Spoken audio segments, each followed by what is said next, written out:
जी अस्सलाम वालेकुम। ये हमारे मैनेजर हैं अरशद साहब। ये आज सुबह से थोड़े उदास से हैं, तो आज इनसे पूछते हैं कि इनकी आप बीती आज क्यों ये ऐसा कर रहे हैं, हालांकि बड़े हंसमुख हैं। आज पूछते हैं कि ये क्यों थोड़ा उदास हैं। जी अरशद साहब बताएं।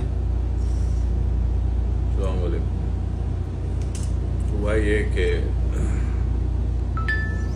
कल रात में मैंने, अमूमन हम लोग रात में वीडियो देखते हैं टिकटॉक वगैरह पे, मैं देख रहा था तो एक बंदे ने जो है वो कुछ बोला कि आप मुनाफिक हैं अगर आप फजर की नमाज नहीं पढ़ते। तो ऐसी वीडियो जब आती है ना तो आदमी भगा देते हैं, मैंने भी भगा दिया। लेकिन उसने बोला था कि ये हदीस है, तो वो दिमाग में मेरे टक कर गया।